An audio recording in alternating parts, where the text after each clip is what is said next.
Hi everybody! In my last video, we talked about asset allocation, how my wife and I set up our $3 million retirement portfolio. But of course, allocation is only half the story.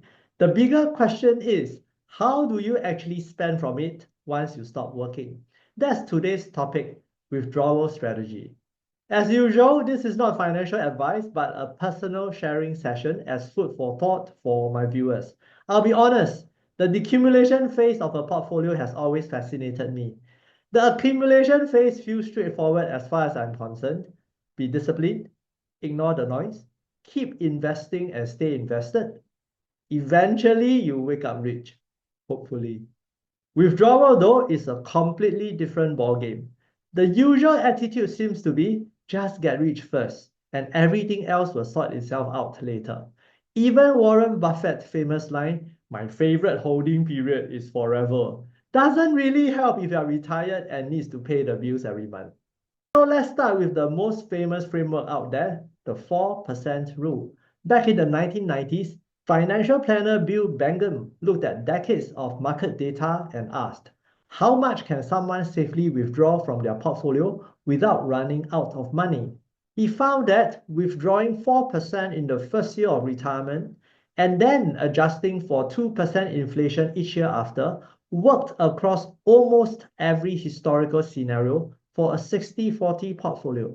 For example, if you retired with $1 million, you'll withdraw 40,000 in year one, then increase it to about 40,800 in year two, and so on. That became the famous 4% rule. Years later in 1998, the Trinity study confirmed it, and it's been the bedrock of retirement planning ever since. But here's something interesting. Bengen himself has since updated his research in recent years. This year, he published a new book. He now says that for conservative investors, a safe withdrawal could be as high as 4.7%.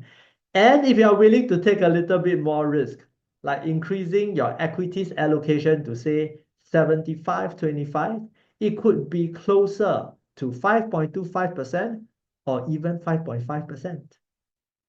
So where does that leave us? It shows that a single number like 4% is too simplistic. Bengen in his latest book points out that retirement withdrawal rate in reality depends on several key factors. Your asset mix, market valuations at the time that you retire, inflation over your retirement years, how long you expect to live, and most importantly, your spending flexibility.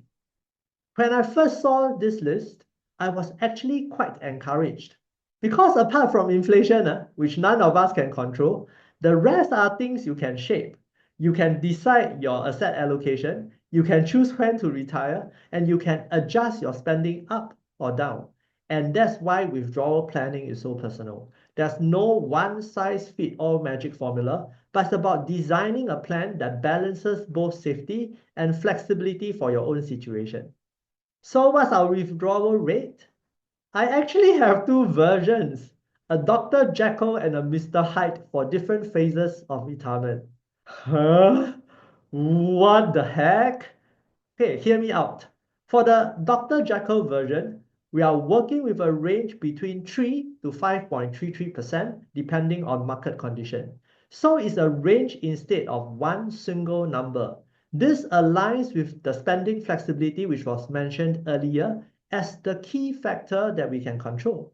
At 3%, that's about 90,000 a year, just below what DBS recent retirement study calls an aspirational lifestyle of 96,000 a year. And if we cap it at 5.33%, which is what our asset allocation is designed to deliver, we'll never run into trouble. If you want to see how 5.33% comes about, I'll put a link to the video on our asset allocation below. Now, this is my Dr. Jekyll strategy, sensible, sustainable, and boring in the best possible way. However, numbers and spreadsheets are just a guide, not the whole story. That's why I like dynamic rules, adjusting withdrawals not only to market conditions, but also to our retirement life costs. Of course, responding to market returns is a given, but more importantly, in the early phase of retirement, we are prepared to bend the rules a little. Now, that's where the Mr. Hyde version comes in. Instead of sticking to the conservative 3 to 5.33%, we might stretch to 4 and 6.5%. Naughty, but not reckless, as we will only withdraw 6.5% in exceptional situations, like a favorable sequence of returns over 2 to 3 years. It gives us the freedom to seize opportunities when markets are kind and when life presents us with something meaningful to pursue. And that will allow us to grab those moments with both hands. Another reason why I'm comfortable with this approach is because retirement spending naturally changes over time. In his 2014 article, David Blanchard calls this the retirement spending smile, or just U-shape lah.